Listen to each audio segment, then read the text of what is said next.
सोच समझ कर जाइएगा। जा आप अपनी मर्जी से रहिए, वापसी नहीं कर सकेंगी। सोच समझ कर फैसला लें। चुप रहना अब सीख लिया है। तेरा रास्ता देख देख के पत्थर हो गए अखियाँ। इसे आई एम रियली सॉरी। जो कुछ तुम्हारे साथ हुआ है उसके लिए मैं तुमसे माफ़ी मांगता हूँ, लेकिन मुझे एक बार तुमसे बात करनी है। अब बात करने के लिए कुछ बचा है क्या? आज तक मेरी ज़ात से कभी किसी को इतनी तकलीफ नहीं पहुंची होगी जितनी मैंने तुम्हें पहुंचाई है, और ये मेरे लिए बहुत पेनफुल है। चीज़ें बहुत बिगड़ गई हैं और उन्हें सुधारने के लिए मुझे तुम्हारी बहुत ज़रूरत है। तुम्हें मेरी मदद करनी होगी अलीज़ा। आप सजल भाभी की वजह से इतना अपसेट है? जो हुआ बहुत गलत है और मुझे उसे ठीक करना होगा, वरना मेरा ज़मीर मुझे जीने नहीं देगा। फीलिंग्स तो तुम्हारे भी मैंने बहुत हर्ट की हैं अलीज़ा, और मैं उसके लिए बहुत शर्मिंदा हूँ, माफ़ी मांगता हूँ। लेकिन इस सब को सुधारने के लिए मुझे बस एक मौका चाहिए, तुम्हारा साथ चाहिए। अल्लाह ताला भी बंदे को अपनी गलती सुधारने का एक मौका तो देता है।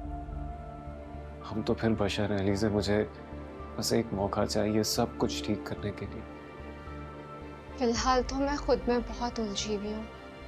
अलीज़ा, तुम्हें जितना वक्त चाहिए तुम ले सकती हो, लेकिन मुझे अपनी सफाई में कुछ कहने और सब कुछ ठीक करने का एक मौका तो देना होगा तुम्हें।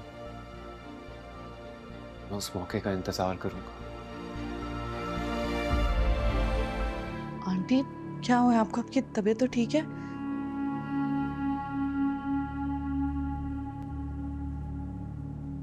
होना क्या है? देख रही हो, ये सब तुम्हारा ही किया धरा है। अब मैंने क्या कर दिया?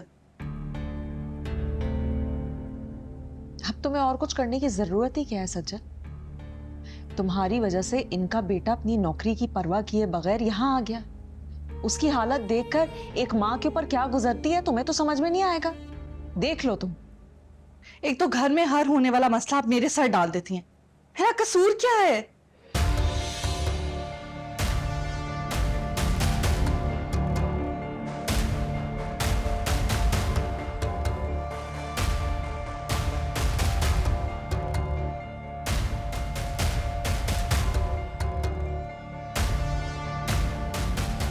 अशर, तुम देख लो, तुम्हारी बीवी की जबान कितनी लंबी हो गई है, किस तरह बात करती है मुझसे।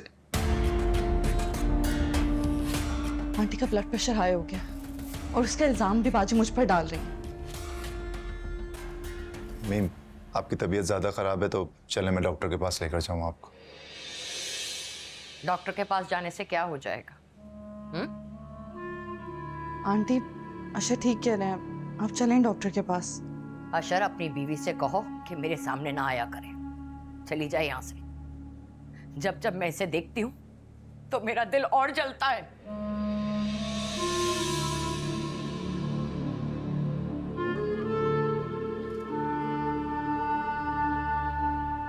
रह रह के मुझे मेरी मासूम बच्ची अलीज़ा का ख्याल आता है। किस दुख से गुजर रही है वो।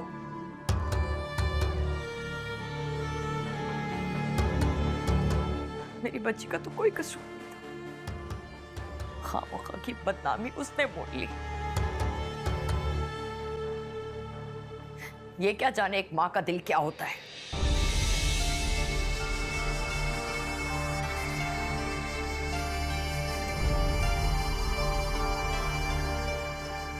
या अल्लाह, मेरी बच्ची का पता नहीं क्या होगा।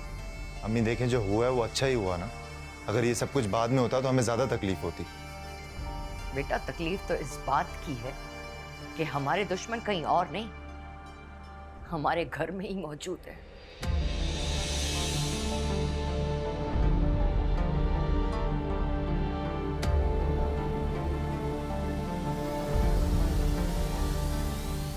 अम्मी मत करें ना ये सब कुछ।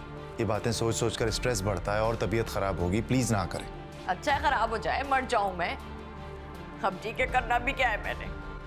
ये क्या बात की आपने? यानी हमारी खुशियों की कोई अहमियत नहीं है आपके नजदीक?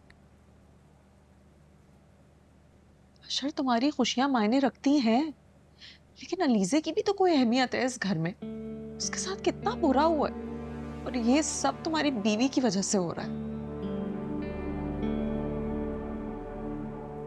तो पूछो इससे, क्या बिगाड़ा था मेरी बहन ने इसका? आप ज्यादती कर रही हैं। सच बताएं सबको। तुम बड़ी सच्ची हो जो मेरे पीछे पड़ गई हो। तुमने जो किया था उसका क्या? उसके बारे में क्या ख्याल है? तुम्हारे इस घर में आने से पहले ये घर खुशियों का गहवारा हुआ करता था, लेकिन जब से तुम इस घर में आई हो ना, सिर्फ गम की परछाइयां हैं यहाँ।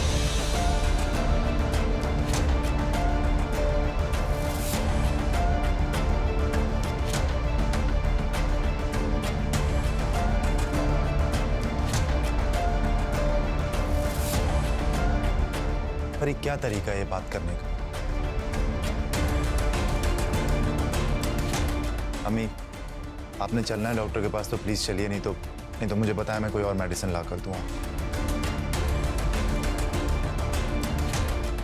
बस आ जाओ। भाभी आप कहाँ जा रही हैं? मुझे यहाँ से चले ही जाना चाहिए अलीज़ा। जब मेरे शौहर को मुझ पर यकीन नहीं है और वो कुछ सुनना ही नहीं चाहते, तो मेरे यहाँ रहने का कोई जवाब नहीं है। क्या हो गया आपको? इस तरह से घर छोड़कर जाना ठीक नहीं है। कुछ गलतियां ऐसी होती हैं जिसका सिर्फ पछतावा होता है, मदावा नहीं हो सकता। तो सब साफ साफ दिखाई दे रहा है अलीज़ा, और अशर का जो रवैया है वो उसका मदावा कभी नहीं कर सकेंगे।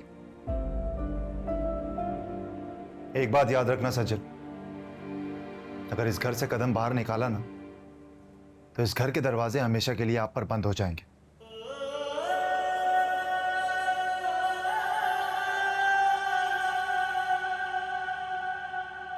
सोच समझ कर जाइएगा। जा आप अपनी मर्जी से रहिए, वापसी नहीं कर सकेंगी। सोच समझ कर फैसला लें। चुप रहना अब सीख लिया है, दर्द भी मुझ पे है रहा है।